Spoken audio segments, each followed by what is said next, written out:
എൻ്റെ പ്രിയ ദൈവമക്കളെ, ഇന്ന് നമുക്ക് ഇവർ ചെയ്യുന്നത് ഇന്നത് എന്ന് അറിയായിക കൊണ്ട് ഇവരോട് ക്ഷമിക്കണമേ എന്ന് പിതാവിനോട് അഭ്യർത്ഥിക്കുന്ന കർത്താവായ യേശു ക്രിസ്തുവിനെ ലൂക്കോസിൻ്റെ സുവിശേഷത്തിലൂടെ ശ്രവിക്കാം. ലൂക്കോസ് 23:34. എന്നാൽ യേശു, പിതാവേ, ഇവർ ചെയ്യുന്നത് ഇന്നത് എന്ന് അറിയായിക കൊണ്ട് ഇവരോട് ക്ഷമിക്കണമേ എന്ന് പറഞ്ഞു. അനന്തരം അവർ വസ്ത്രം വിഭാഗിച്ചു ചീട്ടിട്ടു ജനം നോക്കിക്കൊണ്ടു നിന്നു.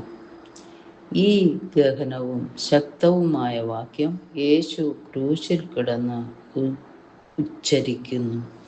റോമൻ ഗവർണർ പീലാത്തോസ് വധശിക്ഷയ്ക്ക് വിധിച്ച ശേഷം യേശുവിനെ യെരുശലേം നഗരത്തിന് പുറത്ത് ക്രൂശിലേക്ക് കൊണ്ടുപോകുന്നു.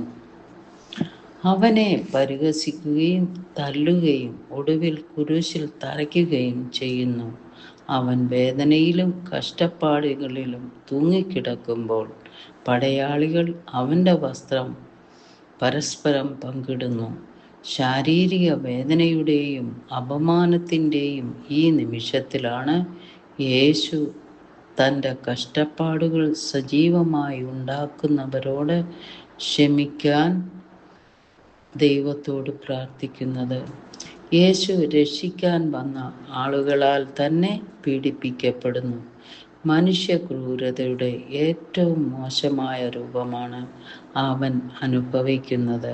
എന്നിട്ടും അവൻ്റെ പ്രതികരണം കൃപയുടെയും അനുകമ്പയുടെയും ഒന്നാണ്. അനന്തമായ സ്നേഹത്തിലും കരുണയിലും ക്രൂശിൽ കിടന്നുകൊണ്ട് അവൻ ഉറക്കെ കരഞ്ഞു, പിതാവേ, ഇവർ ചെയ്യുന്നത് ഇന്നത് എന്നറിയായികയാൽ ഇവരോട് ക്ഷമിക്കണമേ. നയാഗ്ര വെള്ളച്ചാട്ടത്തിൻ്റെ ശക്തിയേക്കാൾ വലുതായ ദൈവകോപമാണ് ഈ പ്രാർത്ഥനയിൽ ഒഴിഞ്ഞു പോയത്.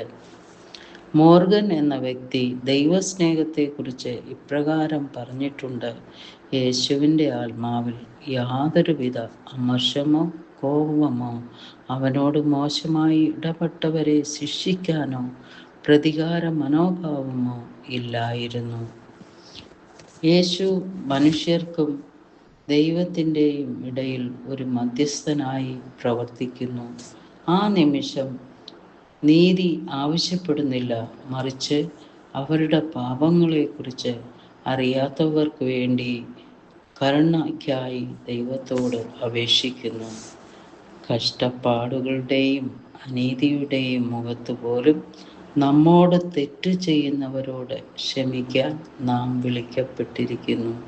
കാരണം ക്ഷമ ദൈവം നമ്മോടുള്ള ക്ഷമയുമായി ബന്ധപ്പെട്ടിരിക്കുന്നു.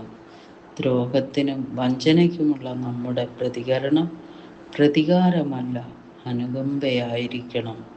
നമ്മുടെ സ്വന്തം അറിവില്ലായ്മയെക്കുറിച്ചുള്ള അവബോധവും പ്രാർത്ഥനയിലൂടെ മറ്റുള്ളവർക്ക് വേണ്ടി മാധ്യസ്ഥം വഹിക്കലും അത് നമുക്ക് അത്യാവശ്യമാണ്. സ്നേഹപിതാവേ, മറ്റുള്ളവരോട് ക്ഷമിക്കാനും പ്രതികാരത്തിൽ അനുകമ്പ തേടാനും അവർ ചെയ്യുന്ന ദ്രോഹത്തെക്കുറിച്ച് അറിയാത്തവർക്ക് വേണ്ടി പ്രാർത്ഥിക്കാനും ഞങ്ങളെ ശക്തിപ്പെടുത്തണമേ. യേശുവിൻ്റെ നാമത്തിൽ തന്നെ, ആമേൻ.